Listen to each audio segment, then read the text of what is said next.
In a world increasingly shaped by division, conflict, war, trade tensions, and misinformation, the need for initiatives that build mutual understanding, trust, and cooperation has never been more urgent.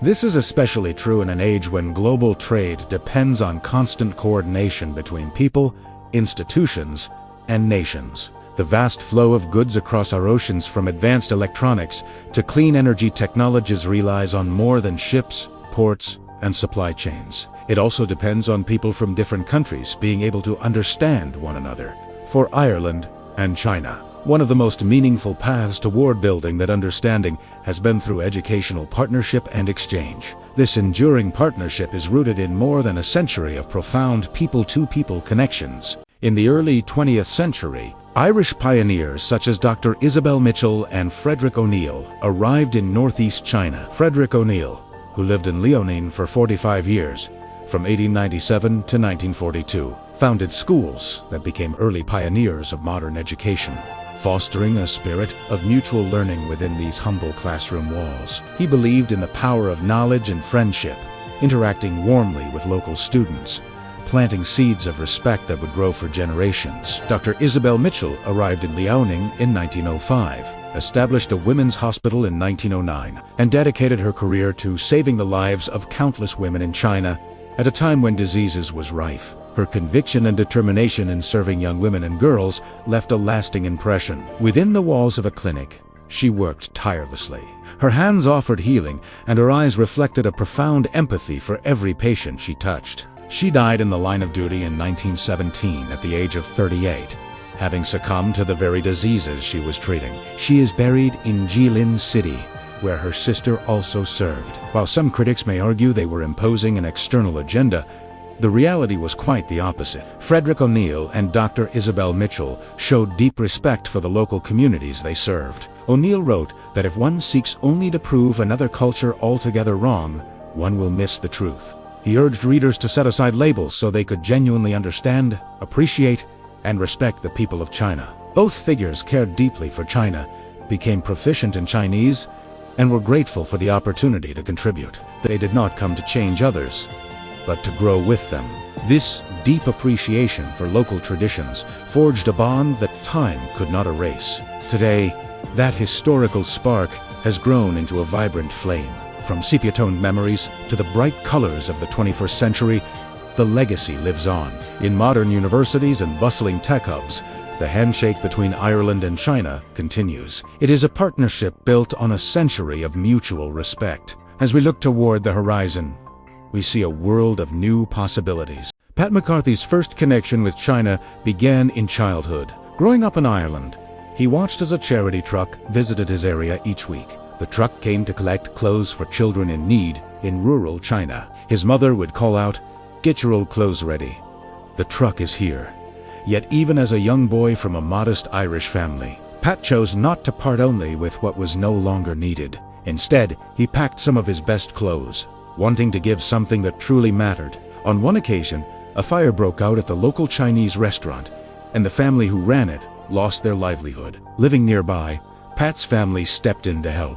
They assisted with clearing the debris and restoring the restaurant. They also accommodated the Chinese family during a time of real difficulty. These early experiences helped shape Pat's understanding that solidarity, compassion, and mutual support can build meaningful bridges between people of different backgrounds. Inspired by these experiences and stories of early Irish pioneers in Liaoning, Pat McCarthy's journey would ultimately lead him to China. In 2012, building on these enduring ties, the Ireland-China Institute established its headquarters in the Teeling area. Through its nonprofit School of Philanthropy and Education, the Institute has dedicated itself to providing high-quality education to local communities. The school respects and honors local values, traditions, and ways of life while fostering growth. Since its founding, the school has helped educate more than 100,000 rural Chinese students. This advances a mission grounded in service, mutual understanding, and shared human development. Through its China International Leadership Program, the Institute also welcomes international interns. They carry forward the spirit of exchange first, embodied by the early Irish pioneers. The Institute is creating new pathways for learning, cooperation, and enduring Ireland-China engagement. End of Part 1. Welcome to Ireland and China, a century of partnership and exchange, Part 2 of 2. In Part 1, we explored the early educational, philanthropic and cultural exchanges led by Irish pioneers more than 100 years ago, including Frederick O'Neill and Dr. Isabel Mitchell, and how their work helped to build bridges of friendship and mutual understanding between Ireland and China. We also looked at how this legacy inspired the McCarthys and the Ireland Sino Institute to establish their headquarters in Liaoning province. Through sustained engagement rooted in mutual respect, these exchanges have facilitated more effective communication, built greater familiarity, deepened understanding, and fostered the trust needed for lasting Ireland-China cooperation. We now turn to further examples of this blueprint for mutual understanding, from which other nations can draw valuable lessons. The Confucius Institute in Ireland serves as an important cultural and linguistic window into China for Irish people, while also providing a meaningful platform for exchange and cooperation. Through Chinese language courses, cultural events, and organized cultural exchanges to China, Irish participants can gain a more accurate, balanced, and holistic understanding of the country. This kind of lived experience is especially important at a time when misinformation and one-sided media narratives can distort public understanding. By seeing, learning, and engaging directly, people are better able to replace assumptions with familiarity and misunderstanding with informed perspective. At the University of Galway, the legacy of the early Irish pioneers in China continues through collaboration between the Confucius Institute and academic partners, bringing together Chinese medicine and regenerative stem cell research. This work not only advances medical cooperation between Ireland and China, but also deepens mutual understanding by bringing researchers, students, and institutions into direct collaboration, fostering shared knowledge, mutual development, and long-term cooperation. Among more than 500 Confucius Institutes worldwide, Galway stands out as the only one that uniquely combines language, culture, Chinese medicine, and regenerative medicine. In Ireland, Mandarin Chinese became a leaving certificate curricular subject in 2020, with the first students sitting the exam in June 2022. According to Ireland's Mandarin Chinese curriculum specification, the subject aims to develop learners' ability to use the target language for communicative purposes, explore the interdependence between language and culture, and enable learners to celebrate and foster links with the Chinese language community. Learning Chinese not only introduces Irish and European students to new ways of life, broadens their perspectives, and helps unlock Ireland-China cooperation, partnerships, and friendships, it also strengthens their career prospects. Given that China is the European Union's largest source of imports and a global leader in international trade, advanced manufacturing, humanoid robotics, clean energy, the low-altitude economy, and autonomous vehicles, the list goes on.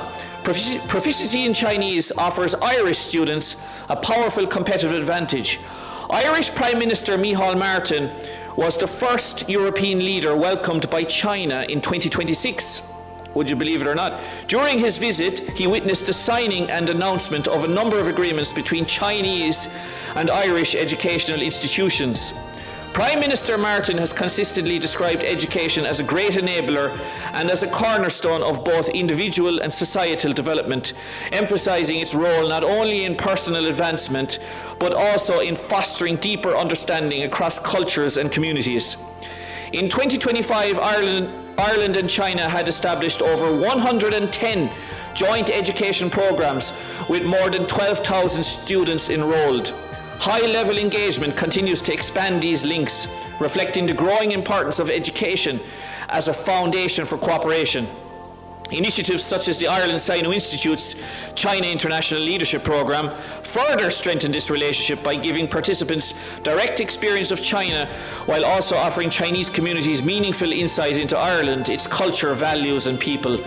Today, China is Ireland's largest trading partner in the Asia-Pacific region, with bilateral trade reaching 36 billion in 2023.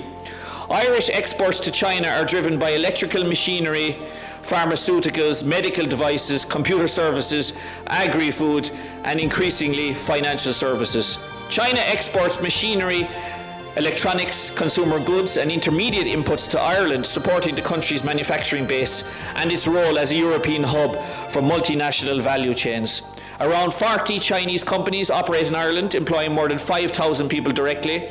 Former Irish ambassador to China, Anne Derwin, has also noted that about 100 Irish invested companies operate in China, collectively employing around 5,000 Chinese people. These two-way flows of trade and investment bring tangible benefits to both countries, including job creation, knowledge spillovers, technology transfer, and wider economic growth.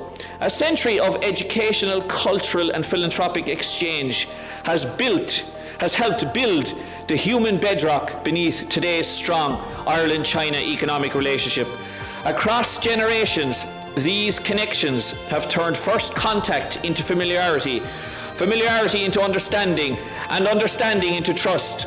Trade and investment may be measured in figures, but they are sustained by cultural understanding, long-term relationships, and trust between people. Through continued academic, cultural, and people-to-people engagement, Ireland and China have built more than an economic relationship. They have built a partnership rooted in understanding, strengthened by trust, and carried forward by the human bonds between their people. As President Xi Jinping has called for, the world must promote friendship and cooperation, enhance mutual learning among different cultures, and build a community with a shared future for mankind.